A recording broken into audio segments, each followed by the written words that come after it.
क्या परमेश्वर एक अफ्रीका में मैं एक सिस्टर को जानता हूं, बहुत अच्छी वर्शिपर थी। वो इतनी अच्छी वर्शिपर कि जब वो गाती थी तो आत्मा उतरता था। उसका पास्टर जो था वो बड़ा अनॉइंटेड मैन ऑफ गॉड था, very anointed man of God. तो वो जब सेवकाई चली तो वो भी साथ चली और वो भी अनॉइंटेड होती गई, अभिषेक में भरती गई, बढ़ती गई। उसके सॉन्ग्स जो थे बहुत चलते थे, लोग आत्मा से भरते थे। जब वो एक लेवल पे आई, बहुत बड़ी हो गई।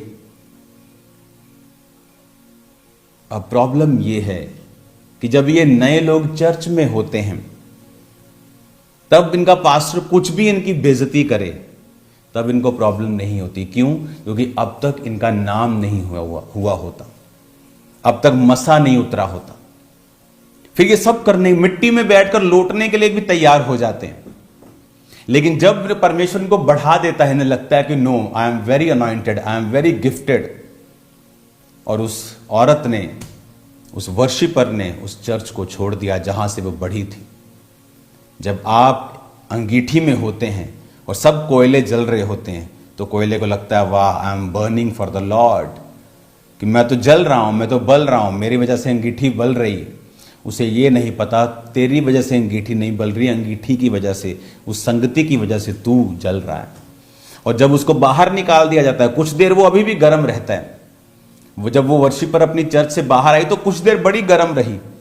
उधर इनविटेशन, इधर इनविटेशन, वो देश बुला रहा है, क्योंकि ऑलरेडी उस पास्टर की वजह से वो पूरी दुनिया में मशहूर थी। वो देश बुला रहा है, वो देश बुला रहा है। लेकिन अगर आप उसकी लाइफ को चेक करेंगे, धीरे धीरे वो अनॉइंटिंग कम होती गई, वो ग्रेस कम होती गई। जिस वजह से परमेश्वर ने उसे अभिषेक किया था, जब वो वजह छूट गई, धीरे धीरे कम होती गई। अब आप उसको नोटिस करो, जब वो गाती है वो मसा नहीं उतरता, वो आत्मा फील नहीं होता। अच्छा गाती आज भी, लेकिन वो मिसिंग है जो परमेश्वर को। उन्हें लगता है कि सेवा ही करनी, जहां मर्जी कर लो। नो, परमेश्वर के पास कोई बी प्लान नहीं है। मैंने बड़े बड़े लोगों के मसों को खत्म होते देखा है जब उन्होंने अपने मदर प्लेस को छोड़ा है। जब जिस दास की वजह से उनको मसा मिला है, मैंने उनको ट्रबल में जाता हुआ देखा है, बीमार देखा है लोगों को। ये मेरी लाइफ की टेस्टिमनी है।